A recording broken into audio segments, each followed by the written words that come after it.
kenn ku nekk fi jaar dinañ koy defal ci Rapatak Show. ok donc gars yi bismillah ñu commencé affaire yi ñu tëj ordinateur bi teg ko.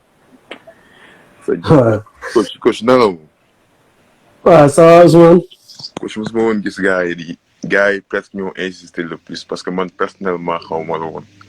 mais gars yi commencé live yi def Rapatak Show gars yi ne effectivement da nga war a invité Aly Ngouille effectivement da nga war a invité Aly Ngouille. mais coach avant mooy ñëw foofu bëggoon naa laaj lu tax gars yi doon insister naa ma invité Aly Ngouille mais bëgg ma laa laaj loolu mais ma bëgg nga nuyoo présenté wu wax ak gars yi lay bëgg ci Rapatak Show. waaw Ousmane maa lay gërëm si invitation bi di leen nuyu di kontaan trop si lii parce que Fatou bu ma ko waxee dama ko ne loolu amul benn problème loolu dina baax trop ma présenté wu parce que am na ñoo xamante ne dañ may dégg rek xamuñu ma seetaanuñu ma man moom yàlla def man basket bi lu ma si indi pas hasard la c'est pas dama ko bëggoon man j'étais football laa gënoon mën si football laa nekkoon léegi si football bi nekk bi may football nag si laa am choc accidenté am double fracture tibia péroné après bi ma tanee noonu sama yaay tere moom football bi après fekk am benn grand bu nekk fii boo xam ne dafa doon dem lycée Blaise Diagne comme man doomu Fass a dëkk fii laa juddoo fii laa yaroo suy dem Blaise Diagne ma toppaale ko di ko foral bal di mu may wanaale yenn geste basket yi quoi technique individuelle léegi yooyu ma koy wan noonu après léegi temps asso bi entraîné foofu après benn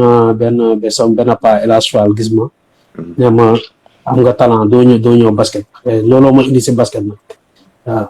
effectivement kon yow loolu moo doon indi ci basket par accident la woon.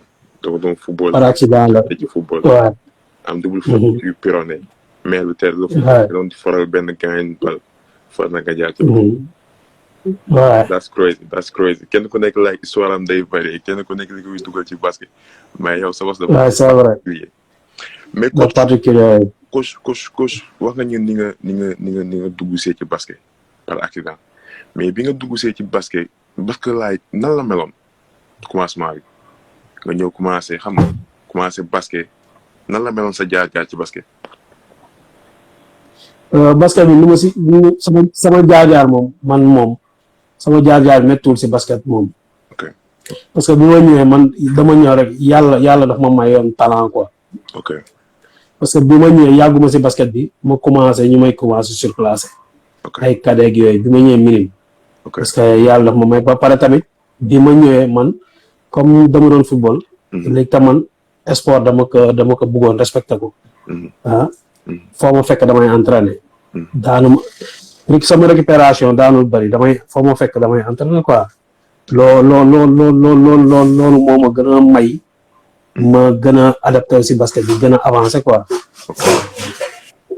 ok coach so baay waxee ñu ngi ci Rapatak Show zéro pression mais coach am nga expérience ci Rapatak yow ban genre Rapatak nga dund Sénégal boo xam ni mooy sa expérience ci Rapatak.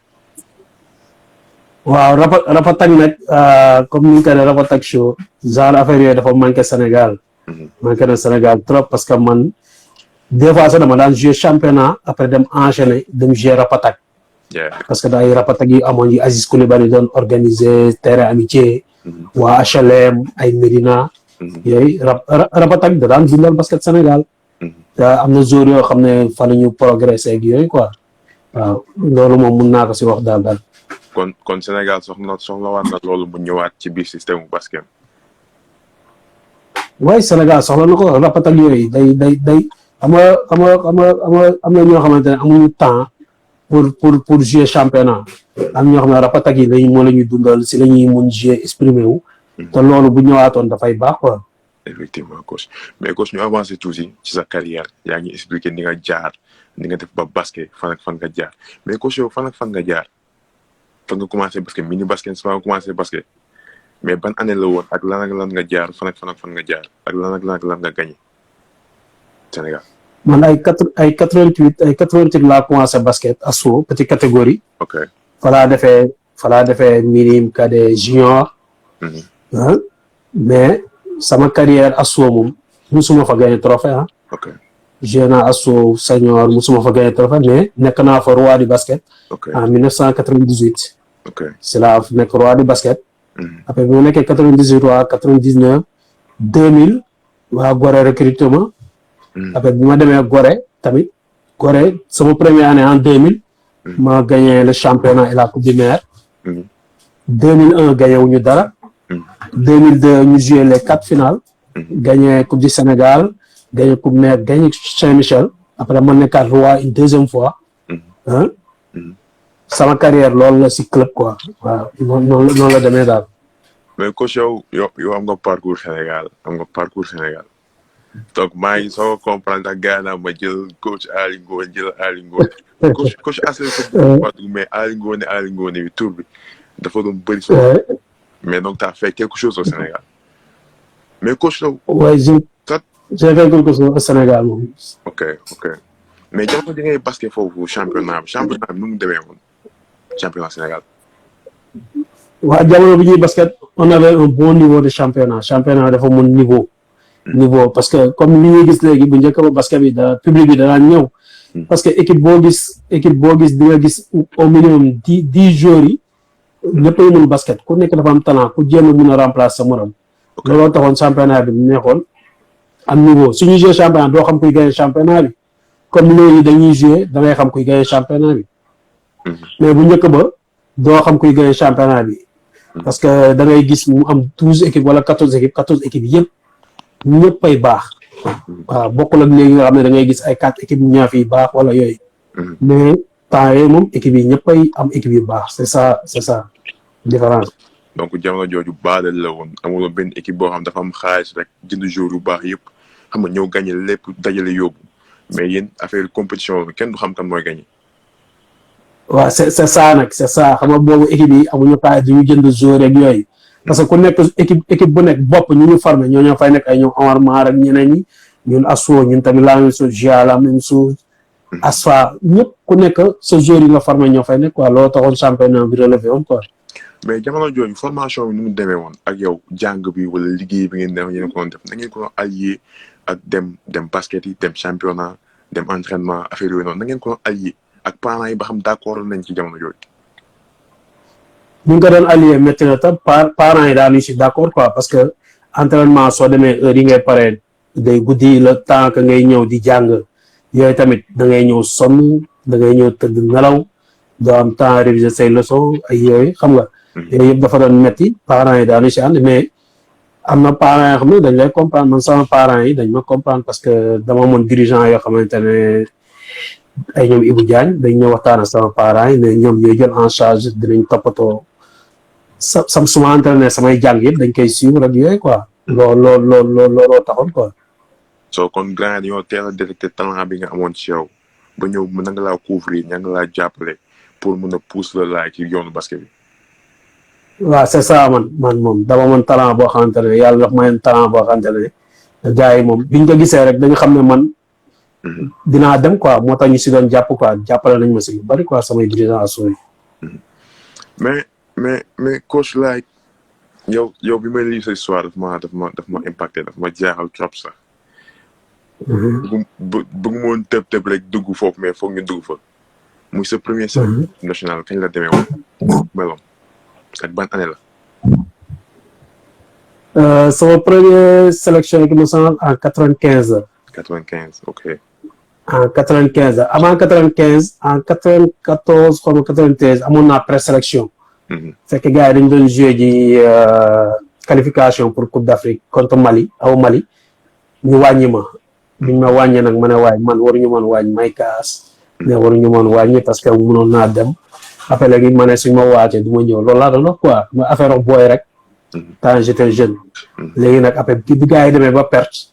après 95 bi ñu ñëwee si lañ ma def sama première sélection. équipe nationale. si laa fekk jaay ñoom Grand Matar Ndiaye ñoom Cheikh Mbacké ay ñoom Omar Mar ñoom ñëpp si laa leen fekkee parce que ñoom ñoo ma jiitu équipe nationale.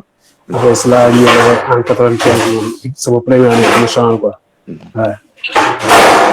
année boobu ñëwee national je pense que bi nga ñëwee like yaa nekkoon seen meneur de jeu de composition. waaw bi ma ñëwee équipe nationale parce que maa fa fekkoon équipe bi maa fa fekkoon ñaari meneur yu am talent muy Omar Mar ak Alassane Ndiaye bu nekkoon GA après man si laa ñëw man tamit ñu def ma meneur quoi c'est ça waaw man tam ma nekk 3e meneur bi noonu waaw. mais coach jamono jooju Sénégal meneur est-ce que yomboon na fa wala parce que meneur ba jafe jamono jooju noonu 1995 1996 ba xam meneur Sénégal jafe woon na fa meneur de jeu comme bi nga doon. Non, meneur de jeu, il y avait beaucoup de meneurs de jeu. Ça y il y avait les meilleurs meneurs de jeu au Sénégal. À un moment, il y a eu Omar Mar, il y a eu Amsata Sam, bu nekkoon Asfa, amoon na ay Daouda Diaw bu nekkoon Douane. Il y avait beaucoup de meneurs, de bons meneurs laa la wax nag. waaw moo tax présélection bu ñu daan ñëw équipe nationale dafa daan métti quoi. parce que doo xam kuy dem. doo xam kuy dem. Effectivement. Donc, Sénégal, like, histoire du simplement big man. Parce que Sénégal, pour ñu wax big man, la big man. Parce que big man, moo ëpp li muy tukki du jóge Sénégal. Mais Sénégal, amoon nañu ay meneurs autrefois. Meneurs yu baax, ñoo xam ñoo diriger match yi, ñoo diriger game yi. Oui, Sénégal, dañ doon ne njooli, mais il y avait de beaux meneurs aussi, hein. Waaw, il y avait de beaux meneurs. Ok, coach. That's great. Loolu la gars yi war a xam. Donc, ñi ngi yéeg 95 mooy sa première sélection 94 ñu wàññi la bi nga jugee foofu après nga continuer keep fighting xam nga pour ñu xeexaat sa poste mais mentalité boobu ban mindset nga amoon parce que ñëw 94 ñu wàññi la 95 nag nga ñëwaatee laay pour mën a xeex sa place pour jëlaat. waaw 95 bi ma ñëwaatee dama gën a yokk liggéey bi quoi. parce que après dama dem commencé waat liggéey di matinal bi. damay dem di liggéey sama lakk ñi ma amoon yooyu parce que amoon naa technique individuelle bu baax a baax j'étais rapide aussi mais sama adresse moo desoon lu bari quoi après j'ai beaucoup travaillé l'adresse nag après noonu nag bi ma ñëwee 95 nag préparation métti woon na trop après on est allé à Marseille foofu nga xam ne foofu lañ doon war a jëlee les 12 moom après foofu nag match yu ñu joué ak ay yenn équipe yu nekk foofu en France si la wane sama bopp ba noonu lañ ma jëlee quoi. noonu lañ jëlee gars ñu ngi ci Rap Attack Show comme d'habitude nii la ñuy def dañuy jéem a retracer histoire Afrique histoire Sénégal jéem fa def dara comme ay joueurs ñun ñooy journaliste ñooy dara mais ay joueurs lañ boo xam ne jël seen initiative boo xam ni ñoo gis suñu basket gis nañ ciy dund am ñoo xam ni dañoo impacté basket Sénégal. ñu bëgg leen cee boole pour ñu mën a conseiller jeunes génération yi nga xam ne ñoom ñooy ñëw the next generation who is coming donc ñu def suñu participation ci loolu plateforme boo xam ni laay pour ñëpp ci bokk na gars yi dem YouTube ñu abonné vidéo yi yëpp fa la ñuy dem fa lañ koy dugal comme ay archives yoo xam ne fa lay nekk pour les prochaines générations donc coach duma tëb rek dugg 1997 parce que mooy année bi nga xam ni Sénégal je pense que laay ba léegi dara ñëwaatu noonu laa koy waxee mais ci diggante 95 ba 97 yow ci lan nga nekkoon. comme lan. ci lan laa nekkoon. ci basket bi ci sélection bi 95 parce que 95 96 97 c'est 3 ans lan nga doon def da nga doon jouer compétition wala lan nga doon def ci entre-temps boobu ndax foo doon jouer. non 95 ba 97 maa ngi woon si compétition maa ngi doon jouer as fonctionnaire maa ngi woon ASFO. ASFO nga nekkoon ok. ana yooyu 3 ans yu stop ba 97 maa ngi woon ASFO daal. ok ASFO laa nekkoon. waaw fa laa doon jouer quoi. 3 ans yëpp quoi. kon 95 ba 97 yaa ngi woon ASFO fa nga nekkoon di jouer. di essayer relever compétition bi comme joueur local parce que mën na ne. waaw parce que. instant boobu. waaw parce que instant boobu joueur local laa woon te année yooyu lu ñu may sens tamit bi ñu jógee 95 après lu ñu may sens parce que 95 dafa amoon benn groupe bu baax mais lu ñu may sens Sénégal bi ñu doon jouer championnat am na benn période bu ñu doon jël les meilleurs yóbbu leen internat. ok ñuy liggéey ensemble. ok locaux yi quoi ñuy liggéey ensemble ça fait que léegi championnat day daw léegi ñi performant si groupe bi boo si bokkee. boo championnat dem performant woo dañ lay génnee indiwaat kenn ku performant loolu moo si gënoon neex si diggante boobu avant 97 quoi. kon jamono jooju ñi formé laay jour équipe nationale ak léegi bokkul jamono jooju internat leen yóbbu tëj leen fa boo joué performé woo wala jéem a wane lu bëri ka sa morom dañ lay génnee dugal keneen. waaw noonu lañ doon def quoi. ok donc loolu moo taxoon like même boo leen pertee like tout le temps di nga ñëwaat ak beneen like esprit de gagnant esprit de compétition parce que chaque fois compétition la woon compétition.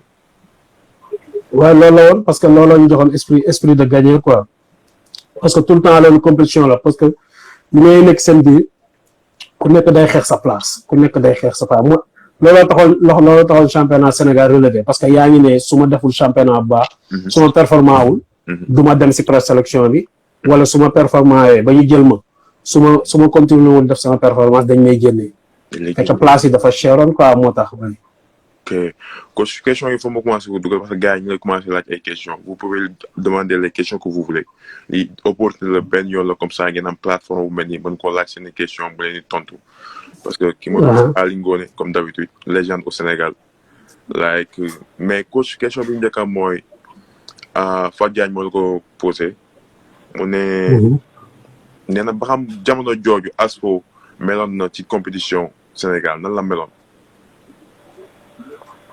ASFO si compétition Sénégal ASFO c'était une grande équipe nag de. ASFO équipe bu mag la woon compétition yi dañ si daan dem bu baax parce que man bi ma ñëwee dañ ma doon surclassé quoi ma fekk ci ay grands frères yu ma fa nekk mais y avait une bonne équipe et dañ doon def championnat bu baax mais daanuñu man période bi ma ñëwee après daanuñu gagné trophée quoi. ok Baba moo la posé question bi Baba nee na qui était ton coach favori parmi tes formateurs. Mon coach favori, il y a deux qui me yor mini basket, c'est minime. C'est Elas Faye Diawa.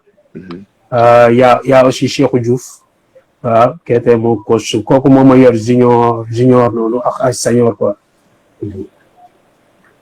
ñaar ñooñu la quoi. That's great. Mimi mami maa ngi ñëw sa question ci kanam parce que bëgguma brûler état bi ñu ngi ci côté équipe nationale 97 ba ci ginnaaw donc sa question ci kanam laa koy dugal ci conseil yi mu war a jox jeunes yi ak nan la gisee lay formation as a coach donc loolu ci kanam laa koy dugal mais coach 1997 année boobu nu mu demee woon. 97 nu mu demee mooy année bi ñuy gagné Coupe d'Afrique. mais année bu métti la woon. On a beaucoup souffert. parce que présélection la woon présélection boo xamante ne comme li ma la doon locaux yi ñu doon entraîné noonu. locaux yi dañuy jël locaux yi fii benn nombre fàtte naa nombre bi. les expatriés ñu nekk France tamit ñëw. ñu boole ñu nekk benn groupe ñu dem Thiès la ñu nekkoon CNEPS. CNEPS la ñu ne woon fa lañ daan entraînement yi métti mais. entraînement yi métti am na ñoo xamante ne entraînement bi ñu méttee dañu mujjee bàyyi dañuy daw am na professionnel yoo xam ne dañu bàyyi parce que militaire moo ñu yoroon Pabas entraînement yi dafa métti woon waaw mais tenir nañ ko ba pare place yi métti woon tamit place yi dafa métti woon parce que lu ma lay wax meneurs yi y avait 5 meneurs yoo xam ne ku nekk amoon na place équipe sur le ailier tamit la même chose puis wooyu la même chose mais ñi gënoon gëm seen bopp gënoon liggéey am un bon esprit ñooñu mujjee retenir daal. ok donc léegi jamono jooju dañ leen di jël yóbbu leen service ngeen di xeex seen place ngeen koy fighting mu nekk loo xam ni. comme gold comme or la ci yéen boo leen ko téye. waay doon ko bëgg a bàyyi. lépp. waay noonu la demee woon de bokkul ak léegi ñun temps loolu la woon de moo tax place dafa cheroon. ku ñëwoon sa place de bokk ay. coach question bi xam dugal ko mu ne yow sa énergie ak sa hard work bi nga xam ne yaa ngi ko doon indi ci terrain bi yow fan nga ko doon jëlee. liggéey rek. mais am na doon jóge peut-être ñu dañ naan ok mais avec pa bi peut-être foog ñu dimbali leen wala like basket bi foog ma tekk ci wala dañ maa xamoo dara am foo jaar mais yow soo ko doon jëlee woon. non man basket bi dama ne woon il faut ma am si dara quoi. loolu la parce que dama ne woon basket bi il faut ma am si dara. waaw parce que am naa talent il faut ma gagner si pour mun dimbali samay parents yi loolu laa doon wax quoi looloo ma gën a motiver moo tax 3 fois par jour laa doon entraîner waaw noonu la demee quoi. Fatou Diagne mi lay posé une question ci suuf mu ne lan nga amoon différence ak yeneen point guard yi mooy sa différence ak yeneen point yeneen meneur yi ci équipe bi lan la woon mu ne ban mentalité nga doon am chaque jour saa yoon dem def compétition ngeen di baaxal na nga doon def ba gagné ñoo ñëw ba gars yi téye la yow parce que man jaaxal na ma aussi foog nga wax boo yow lan nga amoon de plus nekk meneur. li ma amoon de plus mooy sama rapidité. yeah. et j'étais un bon défenseur. ok. man meneur bu ma téye woon. doo ma romb. te boo dogdoloo dinaa si sa bal dem sa yoon. waaw. te ba pare li ma gënoon neex si basket man c'était pas scorer. man su ma daan jouer pivot yi ñoom sax xam nañ ko dañ daan dënk di def la neex parce que dama amoon force de pénétration boo xam ne foo pénétrer passe décisive la. yooyu doon sama force. parce que mën léegi duñu passé de pivot dañuy xultu rek dañuy daw terrain yi ba seen làmb ñi di génn di leen jox bali. non man moom meneur man loolu laa si bëgg daal. meneur boo xam ne soo pénétré da ngay kan.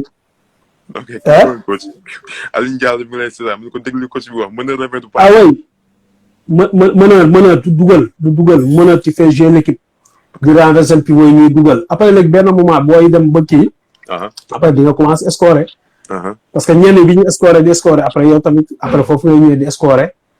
c'est ça man looloo doon sama fort quoi. oui grand Kassé nee na waaye li nga wax dëgg la parce que yow da nga doon dagg ba rek nga mënoon.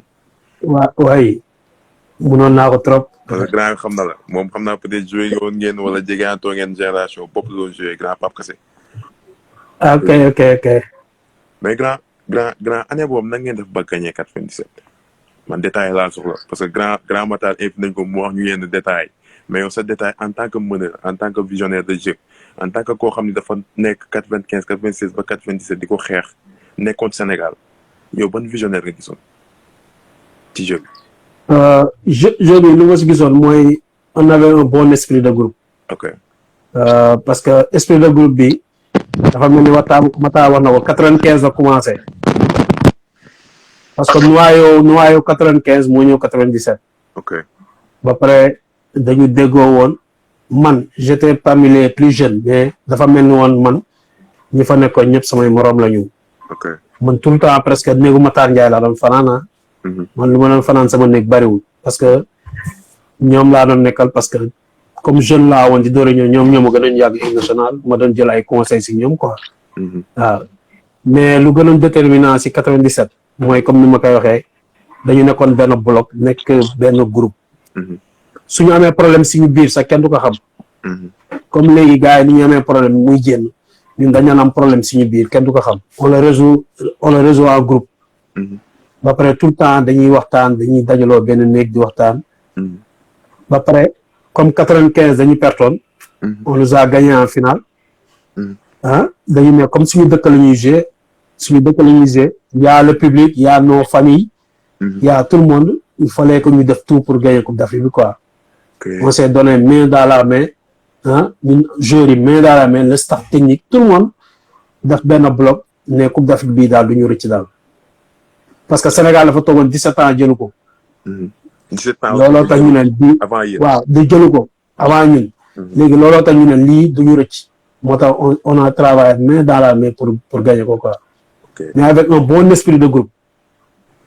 Donc il y a un secret esprit de groupe là. Esprit de groupe oui. ak bëgg affaire bi ngeen koy jël kut ko kut. bëgg affaire bi mais dañuy gagné kii bi ba pare comme ni yow ñun ñëpp comme ñoo bokkoon ndey ak baay. ñun dama mel ñun ñëpp ñoo bokkoon ndey ak baay.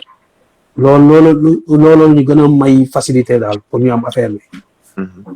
parce que gars yi nga xam ne joué yow Asfo nee na ñëw yaa nekkoon ci meneur que de tous les temps dans ce moment-là ak nee nañu like coéquipier bu baax nga woon ci seen coéquipier mooy ko yoo xam ne dañ doon jàppale il faisait tout ce qu'il pouvait pour aider les jeunes mais coach like du ma ni lan nga gis mais ba léegi ñu ngi ci 97 final bi en tant que meneur de jeu en tant que pression bi en tant que mentalité bi toujours ngeen ko ñëw pour match gars yi dóor leen mais yow bi nga ñëwee rek ni nga toogee xalaat nan nga toogee yow xalaat indi sa mindset boo xam ne war ngaa nii war na yow ñëwaat war naa wax sama équipe war naa wax samay pivot war naa wax samay shooter léegi war nañ ko def pour gagner yeneen match yi lan nga leen wax gars yi. non suñu defet boobu moom contre Nigéria daf ñu metti woon. ok quand on rentré ñu si bëri reeruñu ok parce que defet boobu daf ñu jàppoon. ok parce que dañ neen Nigéria waruñu ñëw ba fii fekk ñu gagné. ok mais on avait un bon mental. on avait un bon mental. Après dañuy discuter entre nous waxtaan xool les erreurs coach bi tamit xam lan moo tax ñu perte ñu rectifier affaire bi loolu la woon parce que du woon lenn parce que perte nañu xam nañu suñu failles yi lu tax ñu perte après si lañu ne il faut ñu revoir la parce que on a failli en défense. vous avez failli. on avait failli en défense waaw défense dañu failli mais après bi ñu seetaanaatee match bi on a corrigé moo tax final bi man waa ji dama doon défendre si koom ba may buux may daanu may am ay faute attaque. parce que instant yooyu dañu ne woon lii rek moo ñu mun gagné loo match bi et ñëpp dañuy joxe si looloo ñu may ñu billet Coupe d'Afrique bi quoi. kon final sa bakkan nga ci teg comme gars yi. waaw bakkan waaw parce que final dañu ne lii bu ñu rëccee c'est fini parce que stade bi fees ba si biti fees public bi nekk fa dañuy jàppale. il fallait pas qu'on perde nag. mu tax dañ si tegoon suñu bakkan ñi ñëpp ak bon mental. waaw. so that's crazy like mentalité bi ngeen amoon xam nga ba ñëw. gars yi dóor leen nga war a ñëw like indiwaat beneen genre aspect nekk beneen jour. mais coach foo ma dugal la question bi coach lan nga gis like par rapport ak génération boobu am ko par rapport ak ñun après 3 ans chaque sélection ñëw chaque équipe ñëw. duñ ne non bii par dina baax bii di ñëw ñu ne buñ ko organiser dëkk ba peut-être ñu gagné ko du am mais lan moo ñu manqué vraiment loo xam yow en tant que meneur nekk analyste di gis affaire yi dans un autre angle yow gis nga ko. man li ma gis par rapport ak yooyu temps yooyu ak léegi ñun suñu temps mooy li may wax ñun on était benn groupe boo xamante ne comme des frères ba pare. génération bi dafa commencé 95 am noyau boo xam ne moo ñëw 97 te léegi y avait des locaux et des expatriés locaux yi ëppoon expatriés yi sax bi ñuy gagné mais léegi équipe nationale doo gis locaux expatriés yi ñooy ëpp lu ñuy ñëw te expatriés yi bu ñëwee ku nekk ak ni ngay ñëwee ku nekk ak ni ngay ñëwee te man li ma gis si loolu mooy comme ni ñu koy waxee esprit de groupe nga bu ñu amee esprit de groupe ñoom ñëpp di jàppale seen biir ku nekk li ngay def di ko def pour sa morom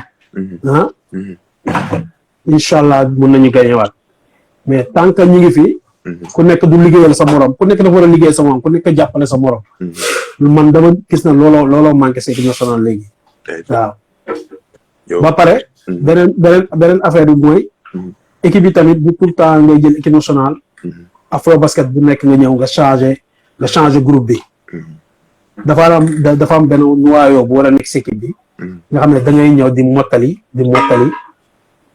loolu moo gën quoi.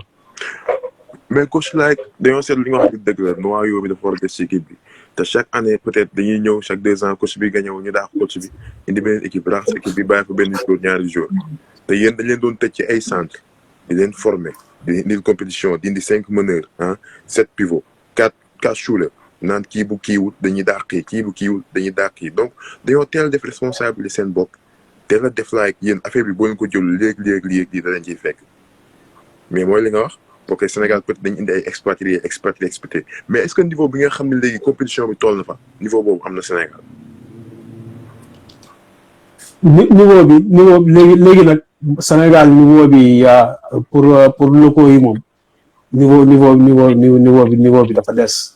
ok niveau dafa des. ok parce que sooy génnee équipe bi ay ñetti joueurs nga siy génnee quoi. ok mënoo fi génnee comme li ma doon wax ñun suñu temps nga xam ne équipe bi da ngay gis équipe bi yëpp da ngay gis yaa du talent. léegi nag loolu moo amatul Sénégal nag c'est ça le problème parce que mooy li may wax les talents.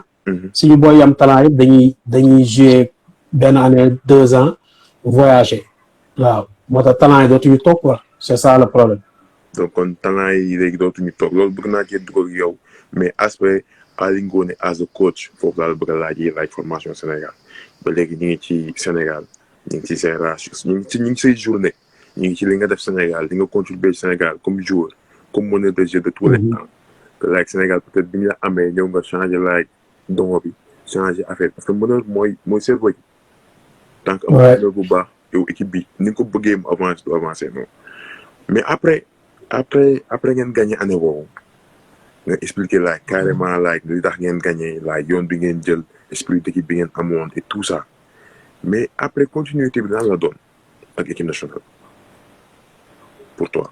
continuité bi après dafa am cassure bi ñu gagné Afro-Basket dafa am cassure. ok après les 99 la ñu demaat Afro-Basket Angola.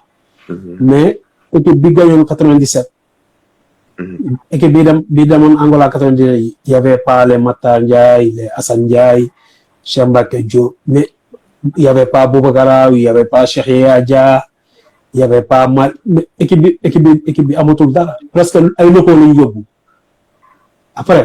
locaux lañu yóbbu après fa la cassure bi commencé nag waaw looloo indi ab 99 gagné wuñu on s'est classé xaw ma 7e xaw ma ñu ñëwaat en 2001 tamit ñu ñëwaat au Maroc tamit équipe bi expatrié yi de Sagana moo fa newoon ak xaw ma de Sagana ak Ndongo Ndiaye ay ñooñu ñoo fa newoon quoi y avait équipe bi dafa changé waat quoi moo tax mënuñu woon gagné wuñ c'est ça. continuité bi moo baaxul après. ok foofu laa bëgg a dugg yow est-ce que yaakaar ni foofu boobu ci yéen la parce que gagné ngeen dara parce que nit ki boo gagné dara da nga naan nañ ko continuer gagnéwaat ko prochaine année mais nee nga cassure moo am peut-être mooy gaaw a doyal bi ñuy tudd ci Sénégal gagné nañ benn yoon ñu ne oh non grawul booy non bàyyi yéen booy dem affaire yooyu noonu ngeen yóbbu la ko gars yi dem dóor ñu wal yu métti ñu ñëw gars yi commencé baisser les bras loolu moo ñu topp 23 ans après. ba léegi chaque année saa ñu demee dañ naa gars yi duñ gañ est-ce que foog ni foofu waroon ngeen jéem a renforcer groupe bi jéem a indi ñëpp def sacrifice ànd ak groupe bi ñëw ànd ak ñoom jéem a gañ wàll leneen. non boobu noonu après cassure bi ñuy am mooy les jours mooy ñenn ñi ay expatriés lañu ñenn ñi dañ dem tamit mais seen club yi bàyyiwuñu leen lii mënuñu woon libre loolu gën a indi problème bi parce que nit ñi libre tuñu woon. ok. c'est ça le problème waaw. ok y a une excellente question bu Pape Ly posé nee na ndi ma laaj la ne évoqué ci côté mystique équipe nationale. pardon. nee na côté mystique équipe nationale mystique. waaw man moom sport bi moom gëmu mystique bi noonu parce que comme li ñuy wax mystique mooy ñëw en dernier quoi. affaire bi liggéey la quoi c'est liggéey la dañuy wax équipe nationale mystique mais ñun dañu liggéey. ok ñi gagné ko depuis on a bien bossé parce que mooy li ma la wax rek on a souffert à pas basse dañu souffrir looloo ñu may ñu gagné quoi waaw loolu laa amoon lu may wax mystique moom deuxième la quoi. kon mystique jamono ji deuxième la woon. waaw deuxième la woon. gars yi ñu ngi mbalak waa commentaire bi ci suuf dugal na seen commentaire man amul cool tey lépp lañuy répondre grand bi fii dañuy béggee amul cool mais Pape Ly moom mi ngi lay mbalak. waaw booy daf ma sonal quoi. mais coach nañ ko ne mais après loolu ba xam coach yu amoon opportunité génn Sénégal parce que nga nekk meneur de tous les temps nekk meneur modèle ci Sénégal ak li nga fa joué ak li nga fa jël yëpp ak bi nga ñëw Sénégal ba Sénégal tax ñu jël équipe nationale en 1987 après la moo nekkoon say opportunité. waaw avant boobu dama lay wax même bi ñu gagné après 98 on a dem nañu championnat du monde. ok on a fait un bon championnat du monde en Grèce tamit. ok en 90 avec même équipe bi la sax mais quelques ñoo si wàññeeku quoi. ok. waaw parce que nu ma ko mën waxee opportunité génn yu bëri aw moon opportunité maa ngi am opportunité génn en 2002 bi ma nekkee Gorée mooy année bi ma nekkee Roi c'est la opportunité dem Syrie parce que saison bi mu jeexee noonu j'avais dit que boo moytu dootuma jouer saison prochaine quoi parce que amuma lu may prouver ci Sénégal j'ai tout gagné amatuma lu may prouver Sénégal après c'est la opportunité dem en Syrie mais Syrie tamit aventure boo xam ne doy waar la parce que Syrie mais coach coach lu xew Syrie Syrie lu fa xew sam benn coach bu ma yoroon bu nekkoon asso moo fa nekk coach ne dañu soxla mën a dañu am problème meneur après mu proposé leen après mu ñëw Sénégal proposé ma ñu d'accord ma dem Syrie maa ngi fi quitté jeudi vendredi laa egg samedi ma entraîné dimanche ma entraîné lundi moom tournoi international bu am foofu léegi ñoom dafa am équipe bi ñuy dajal dafa am benn américain bu leen sonal quoi léegi bi ma seetaan bi ñu wanee cassette bi ma seetaan cassette bi après ma ne man américain bi man mun naa ko marqué quoi kii man bu ma ko marqué du neex lay noonu premier match tournoi bi noonu premier match bi noonu tournoi bi ma ñëw échauffé wu après coach bi ne ma doo démarrer ma ne ko amul problème premier bi ñu ma dugalee dañ ma dugal 30 secondes laa def si terrain bi américain bi dafa yor bal bi rek comme li ñuy wax rek ma siif ko dem la yëpp wàcc sama tànk damm sama tibia double fracture tibia péroné ouvert encore mooy sama tànk bi dammoon noonu bi may wax bi may football bi ma defee accident léegi tànk boobu dammat nag double fracture tibia péroné ouvert nag noonu 30 secondes laa def si terrain bi après si laa ne c'est fini sama sidi noonu la demee. so ok bi nga nekkee Sénégal di fight di jouer chaque jour sa rêve moo nekkoon laay peut-être tekk ci basket bi da nga ciy war a mental coûte parce que loolu mentalité bu jouer léegi bi ngay jouer mosoo am chance ak opportunité génn Sénégal mais jour bi nga am chance ak opportunité génn Sénégal nga dem dugg ci terrain jouer 30 secondes te siif bal dugal benn bal wàcc sa tibia péroné damm double fracture ouverte loolu ban année la woon ak coach après ban jàngat nga am ci loolu. boobu 2002 la woon c'était en 2002 ban jàngat laa si am jàngat bi ma si am mooy dama ne lii ndogalu yàlla la quoi. ci instant boobu tak bi nga wàccee ñu ne double fracture nga am loo yëg yow as a player koo xam ni loolu nga bëggoon loolu mooy comme sa rêve nga ñëw nga wàcc am loolu. bi ma daanoo noonu ba kii nii. nga bi gars yi di dugg si terrain bi di ma jël seeg ambulance bi gars yi ñëw. waaw dama ne sama carrière yàqu na sama xel si loolu la nag ma ne man sama carrière yàqu na parce que lii ma gis nii parce que maa ngi gis tànk bi mu nekk en 2 parties. ma ne sama carrière yàqu na loolu laa njëkk a xalaat. that was crazy like no dafa crazy dafa gaaw like carrière dafa graaw parce que jour yu bëri loolu moo leen yaakaar na injury mooy gaañu waay daal ci dara wàcc like seen tànk wàcc seen carrière jeex film bi di daw ci seen mind mais coach après loolu bi nga ci jógee lan la sa comeback ñëwee bi ci jógee ban esprit nga am what mindset bi ci jógee bi ma fajoo ba wér après le médecin qui m'a opéré daf ma ne mun nga jouer waat ma ne ko waaw boo mu ne waaw après léegi président club bi foofu ne ma est-ce que doo toog parce que il fallait que ma toog 6 mois ma ne ko man daal su ma nee toog fii 6 mois arrangé wu ma man bàyyi leen ma ñibbi Sénégal rek waaw après si laa ñëwee Sénégal bi ma ñëwee Sénégal fekk 2002 la woon ma ñëwee Sénégal ma toog 2 ans 2 ans defuma sport faju ba wér après en 2005 ma ne damay jouer waat ma rejoindre équipe de Gorée comme Gorée laa jógoon ma rejoindre équipe de Gorée commencé entraîner mais bi ma commencé entraîner ma entraîner hivernal ak yooyu saison bi waaju bi ma ne noonu basket bi daal awatuma dara lu ma siy prouver quoi après comme j'avais une visa aux États-Unis après si laa ne bàyyi ma dem États-Unis pour def quelques mois changer les idées après ñibbi si waat quoi. ok coach après noonu laa avant ñu dugg États-Unis kii dafa laaj benn question je pense que like mu ne ban ñaata nga amoon année bi nga xam ne da nga gaañu et aussi ba xam like booy nga woon ba léegi mooy année bi ngay gaañu di décider like sa mind my career is over. année bi may gaañu 2002 parce que amoon ay dafa naa amoon naa ay 27 ans 28 ans 27 ans 28 ans la amoon Pape so kii Pape mi ngi lay ruubee neen da nga doon jooy bi nga gaañoo da ngaa sàcc film bi mais moom sama boy daf ma solal quoi. donc Pape bi ngi lay jàpp gaañ te instant ok coach demal ci États-Unis bi parce que bi nga lay mbalak ci États-Unis dama bëgg nga développer États-Unis bi. waaw après si laa ñëwee ma dem États-Unis ñëw New York sama benn copain fa la doon jouer université Moulay Diakhaté sama ami ñoom ñaar yàgg nañu.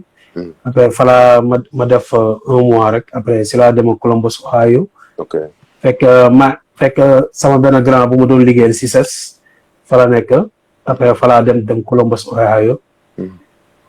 après dem fa dama ne woon du ma yàgg ñibbi grand bi téye ma toog fa 2 ans. bi ma toogee 2 ans tamit sama doomu turandoo nekk Memphis.